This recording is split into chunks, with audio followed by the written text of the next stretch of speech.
சூர்யாவோட கருப்படத்துலேருந்து நாங்கள் 4 பேர் வீடியோ சாங் வந்து இறக்கி வச்சிருக்காங்க. அதை பற்றி ஃபுல்லாக பார்க்கறது முன்னாடி நம்ம சேனலை சப்ஸ்கிரைப் பண்ணி வச்சுக்கோங்க. அதாவது என்ன மேட்டர்னு பார்த்தீங்கன்னா, சூர்யாவோட கருப்பு படம் வந்து வேர்ல்டு வைட் 340 crores ப்ளஸ் வந்து கலெக்ட் பண்ணியிருக்கு. அது மட்டும் இல்லாமல் இன்றைக்கி ஓடிடியில் வந்து ரிலீஸ் ஆகியிருக்கு. சரி, நான் ரீவாட்ச் வந்து போட்டேன், எதனா டெலிட்டட் சீன் வந்திருக்கா இல்லை கட் பண்ணது எதனா வந்திருக்கான்னு செக் பண்ணலாமேன்னு பார்த்தேன். அந்த மாதிரி எதுவும் வரல. நீங்கள் தேட்டரில் என்ன பார்த்தீங்களோ அதே தான் ஓடிடிலேயே இறக்கி வச்சிருக்காங்க. எக்ஸ்டெண்டட் விஷன் வருன்ற மாதிரி சொன்னாங்க, ஆனால் வரல. மேபி இன்னும் கொஞ்ச நாள் கழிச்சு வந்தால் வரலாம். ஸோ அந்த நிலைமையில் பார்த்தீங்கன்னா, நாங்கள் 4 பேரோட வீடியோ சாங் வந்து யூடியூப்பில் வந்து இன்றைக்கி இறக்கி வச்சிருக்காங்க. விஷுவலாக பார்க்க நிஜமாலே நல்லா ஒர்க் அவுட் ஆகிருக்குன்னு சொல்லணும். இந்த பாட்டு ஏன்டா படத்தில் வைக்கல அப்படின்ற மாதிரி தான் ஃபீல் ஆச்சு.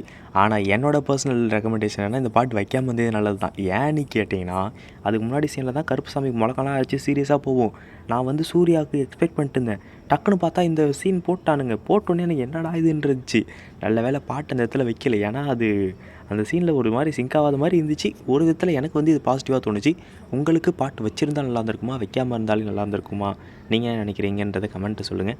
அதேமாதிரி இந்த மாதிரி சினி அப்டேட்ஸுக்கு சப்ஸ்கிரைப் பண்ணி வச்சுக்கோங்க.